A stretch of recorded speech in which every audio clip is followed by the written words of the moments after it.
Dans cette première vidéo, je vais te montrer comment rendre ton entreprise plus autonome et tout ça en moins de 30 jours. C'est ce que je fais déjà avec des dizaines d'artisans de TPE-PME tous les jours. On va voir 3 actions concrètes pour que ton entreprise ne repose plus uniquement sur toi et tout ça à mettre en application en moins de 30 jours. L'objectif, ça va être de te récupérer du temps stratégique, surtout pour te concentrer sur la croissance. La première étape, parce qu'on rentre dans le vif du sujet tout de suite, ça va être de cartographier tes dépendances. Si personne ne peut prendre le relais pendant une semaine, c'est que tu n'as pas construit une entreprise. Tu as juste construit un emploi déguisé. Le dirigeant, souvent, il est le validateur central, la mémoire de l'entreprise, la solution à chaque problème, la roue de secours permanente, etc. Et plus il y a de flèches qui partent de toi, et plus ton entreprise dépend de toi. On va donc, dans cette première étape, lister tout ce qui nécessite ta validation, ta présence, ta connaissance, ton avis, ton intervention, ta mémoire et ton arbitrage. Tu peux déjà voir en quelques petits exemples ce qui dépend trop de toi dans le business. Ton téléphone ne s'arrête jamais, c'est pas bon. Ton équipe attend tes validations, c'est compliqué aussi à gérer. Et tu ne peux pas prendre de vacances sereinement, chaque problème remonte jusqu'à toi. Tout ça, c'est des exemples de dépendance. Ce qu'il faut comprendre, c'est que le problème, c'est pas que tu travailles beaucoup. Le problème, c'est que ton entreprise a besoin de tri, de process et de systèmes pour fonctionner. Et ça va être notre étape numéro 2. En attendant, ce que tu dois savoir, c'est que oui, tu dois être le moteur. Ton rôle est bien de faire avancer le véhicule en tant que dirigeant, mais surtout pas de tout faire fonctionner. Tu ne dois en aucun cas devenir le frein de ta propre entreprise. Du coup, on passe à l'étape 2. Tu as listé tout ce qui nécessite ta validation, ta présence, etc.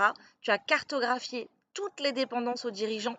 Et bien maintenant, tu vas les transformer en règles et procédures.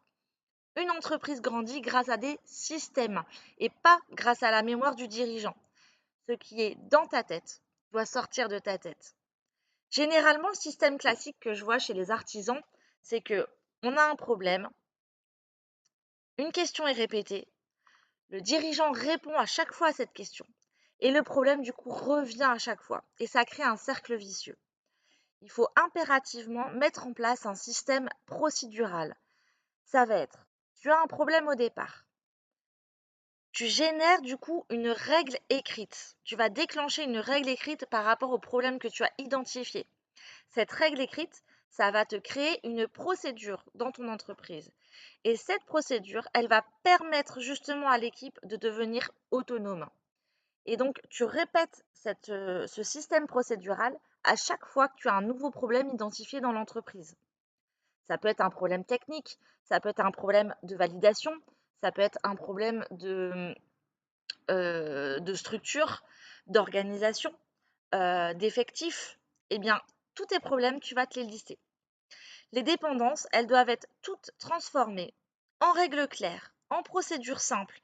Procédure simple, une checklist, un loom. Donc, un loom, tu vas partager par une vidéo ton écran pour montrer aux salariés la tâche qui doit être réalisée et comment elle doit être réalisée. Une responsabilité attribuée ou un seuil de validation. Un achat en dessous de 1 000 €. Eh bien, toi, tu vas estimer que pas besoin de la validation du dirigeant, le responsable achat va suffire. Alors que, par exemple, un achat en dessous de 50 €, des vis, quelque chose vraiment de très minime, euh, le salarié étant normalement en capacité de savoir si c'est vraiment un achat utile et nécessaire ou pas, et donc pas besoin ni de la validation du dirigeant, ni de la validation du responsable achat. Ce qu'il faut que tu comprennes, c'est que chaque question qui est répétée, elle cache un processus non structuré. Chaque tâche qui dépend d'une seule personne est un risque pour l'entreprise. Et plus l'entreprise grandit, et plus ses failles deviennent coûteuses. Une entreprise qui fonctionne sans procédure est condamnée à dépendre de quelques personnes clés ou du dirigeant. La prochaine étape, et la troisième, c'est de créer ton mode absence. Parce que le vrai test d'une entreprise, c'est pas quand le dirigeant est présent, c'est bien quand il est absent. La question que tu dois te poser, si tu disparais pendant 15 jours, qu'est-ce qui va bloquer dans ton business? Qu'est-ce qui va ralentir et qu'est-ce qui va s'arrêter? Souvent, le dirigeant absent, il faut se poser la question, est-ce que l'activité continue? Si la réponse est oui, c'est que tu as une entreprise structurée et une entreprise systémisée. Tu as mis en place des systèmes, des process, des règles claires à appliquer dans l'entreprise qui sont à disposition des salariés. Si à la question l'activité continue, tu réponds non, c'est que tu as une dépendance forte aux dirigeants. La dépendance forte aux dirigeants, ça traduit une entreprise qui n'est pas systémisée justement, donc qui n'a pas mis en place tous ces process. Ça va te générer des soucis en interne et du coup des répétitions du problème, donc des gestions de tâches chronophages à traiter au quotidien. Les questions du coup que tu dois te poser pour créer ton mode absence, c'est qui prend les décisions en mon absence? Qui va gérer les urgences? Qui répond aux clients? Qui valide les devis?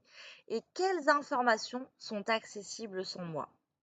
Une fois que tu as répondu à ces questions, eh bien, tu vas créer aussi des process, des systèmes et surtout de la délégation. Il faut que tu nommes des référents pendant ton absence, des référents qui vont prendre le relais derrière toi sur des sujets, sur des décisions, sur des validations.